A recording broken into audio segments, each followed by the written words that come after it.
S ಕಾಶ್ಮೀರದ ಈ ಪರಿಸ್ಥಿತಿ ಸದ್ಯಕ್ಕೆ ನೋಡ್ತಾ ಇದ್ರೆ ಯುದ್ಧ ಯಾವುದೇ ಕ್ಷಣದಲ್ಲಿ ಘೋಷಣೆ ಆಗಬಹುದು ಅಂತ ಅಂಡ್ ಪ್ರತಿ ಭಾರತೀಯರು ಕೂಡ ಪ್ರತಿಕಾರಕ್ಕಾಗಿ ಎದುರು ನೋಡ್ತಾ ಇದ್ದಾರೆ. ಆ ಒಂದು ಕಿಚ್ಚು ಪ್ರತಿ ಭಾರತೀಯರಲ್ಲಿದೆ. ಅದರ ಬಗ್ಗೆ ಮಾತಾಡ್ತಾ ಇದ್ರು ಚಕ್ರವರ್ತಿ ಸೂಲಿಬೆಲೆ ಅವರೇ, ಮೋದಿ ಪ್ರಧಾನಿಯಾದ ನಂತರ ಕಾಶ್ಮೀರ ಅನ್ನೋದು ಮತ್ತೆ ಹಿಂದೂಗಳ ಪಾಲಾಗತ್ತೆ ಅನ್ನೋ ನಿರೀಕ್ಷೆ ಇತ್ತು. ಬಟ್ ಈಗ ಸಿಚುವೇಶನ್ ಹೇಗಿದೆ ಅಂತ ಅಂದ್ರೆ ಕಾಶ್ಮೀರಕ್ಕೆ ಹೋಗುವಂತ ಹಿಂದೂಗಳೇ ಆ ಉಗ್ರರಿಗೆ ಟಾರ್ಗೆಟ್ ಆಗ್ತಾ ಇದ್ದಾರೆ ಅಂತ. ಇದು ಬಹಳ ದುರಂತ. ಇದು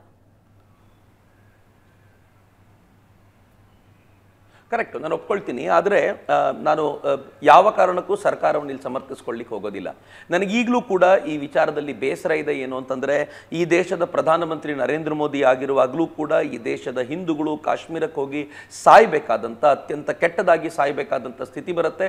ಮತ್ತು ನಾನು ಅದಕ್ಕೆ ಹೇಳ್ತೀನಿ, ಈ ದೇಶದ ಕೇಂದ್ರ ಸರ್ಕಾರ ಕಾರಣ. ಅಫ್ಕೋರ್ಸ್ ನಾನು ಒಪ್ಕೊಳ್ತೀನಿ. ಆದರೆ ನಾನು ಕೇಂದ್ರ ಸರ್ಕಾರಕ್ಕೆ ಎಟ್ ದ ಸೇಮ್ ಟೈಮ್ ಒಂದು ಆಗ್ರಹವನ್ನು ಮಂಡಿಸ್ತಾ ಇದ್ದೀನಿ. ಏನು ಆಗಿದೆಯೋ ಅದಕ್ಕೆ ತಕ್ಕ ಪ್ರತೀಕಾರ ಸಿಕ್ಕರೆ ಮಾತ್ರ ನಾವು ಸುಮ್ಮನಿರ್ಲಿಕ್ಕೆ ಸಾಧ್ಯ ಅಂತ. ಇದು ನಮಗಿರುವಂಥ ವಿಶ್ವಾಸ ಈ ದೇಶದ ಪ್ರಧಾನಿಯ ಮೇಲೆ. ಮತ್ತು ಎರಡನೇದು, ನೀವು ಗಮನಿಸಿ ನೋಡಿ, ಈ ದೇಶದ ಪ್ರಧಾನಮಂತ್ರಿ ನರೇಂದ್ರ ಮೋದಿ ಆದ ನಂತರ ಕಾಶ್ಮೀರಕ್ಕೆ ಹೋಗುವಂತವರ ಸಂಖ್ಯೆ, ಹಿಂದೂಗಳ ಸಂಖ್ಯೆ ಜಾಸ್ತಿ ಆಯಿತು.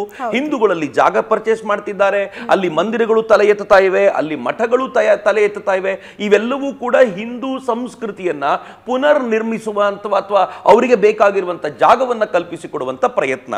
ನೀವು ಒಂದು ದಿಕ್ಕಿನಲ್ಲಿ ನೋಡೋದಾದ್ರೆ, ನನಗೆ ಕಾಶ್ಮೀರಕ್ಕೆ ಯಾತ್ರಿಕರು ಕಡಿಮೆ ಆಗಬೇಕು, ಬೇರೆ ಕಡೆಯಿಂದ ಹೋಗೋರು ಕಡಿಮೆ ಆಗಬೇಕು ಅಂತ ಒಂದು ಕಡೆ ಮನಸ್ಸಿನಲ್ಲಿದೆ. ಆದರೂ ಸ್ವಲ್ಪ ದಿನಗಳ ನಂತರ ಎಲ್ಲ ನಾರ್ಮಲ್ ಆಗಬೇಕು. ಯಾಕೆ ಅಂತಂದ್ರೆ, ಕಾಶ್ಮೀರದ ಜನ ಕೂಡ ಇತರೆ ಭಾರತೀಯರೊಂದಿಗೆ ಒಂದಾಗೋದು ಯಾವಾಗ ಅಂತಂದ್ರೆ, ನಾವು ಅಲ್ಲಿಗೆ ಪದೇ ಪದೇ ಹೋಗ್ತಿರ್ಬೇಕು, ಅವರು ಬೇರೆ ಬೇರೆ ರಾಜ್ಯಗಳೊಂದಿಗೆ ಚೆನ್ನಾಗಿ ಮಿಂಗಲ್ ಆಗ್ತಿದ್ರೆ ಮಾತ್ರ. It takes time.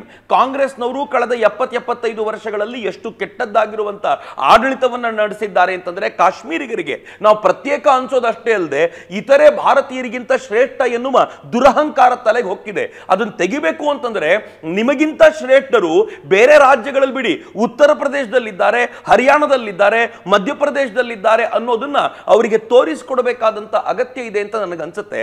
ಸೊ ಈ ನರೇಂದ್ರ ಮೋದಿ ಅವರ ಪ್ರಯತ್ನ ಏನಿತ್ತು, ಆ ಪ್ರಯತ್ನ ತುಂಬಾ ಚೆನ್ನಾಗಿ ಹೋಗಿತ್ತು. ಆದರೆ ಎಲ್ಲೋ ಒಂದು ಕಡೆ ಸ್ವಲ್ಪ ನಾವು ನೆಮ್ಮದಿಯಿಂದ ಇದ್ದಿದ್ದು, ಇನ್ನು ಭಯೋತ್ಪಾದಕರು ಈ ಕಾಶ್ಮೀರದಿಂದ ಕಾಲ್ ತೆಗೆದಿದ್ದಾರೆ ಅಂತ ಹೇಳಿದ್ದು ಆ ನೆಮ್ಮದಿ ಸ್ವಲ್ಪ ತೊಂದರೆ ಕೊಡ್ತು ಅಂತ ಅನ್ಸುತ್ತೆ. ಆದ್ರೆ ನನಗೆ ಈ ಮಾತನ್ನು ನಾನು ಮತ್ತೆ ವಾಪಸ್ ರಿಪೀಟ್ ಮಾಡ್ತಿದ್ದೀನಿ, ಮುಸಲ್ಮಾನರು ತೀರಾ ದೊಡ್ಡ ಮಟ್ಟಿಗೆ ನಂಬಲಿಕ್ಕೆ ಯೋಗ್ಯರಾದವರಲ್ಲ. ಎಚ್ಚರಿಕೆ ಯಾವಾಗಲೂ ಇಟ್ಕೊಂಡಿರ್ಬೇಕು ಅನ್ನೋದನ್ನ ಮತ್ತೆ ಪ್ರೂವ್ ಮಾಡಿದ್ರು ಅನ್ನೋದೇ ಬೇಸರದ ಸಂಗತಿ ಅಂತ ನನಗನ್ಸುತ್ತೆ.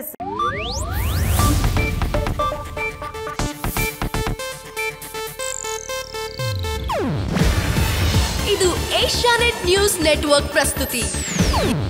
ನೀವು ನೋಡ್ತಿದ್ದೀರಾ ಏಷ್ಯಾನೆಟ್ ಸುವರ್ಣ ನ್ಯೂಸ್.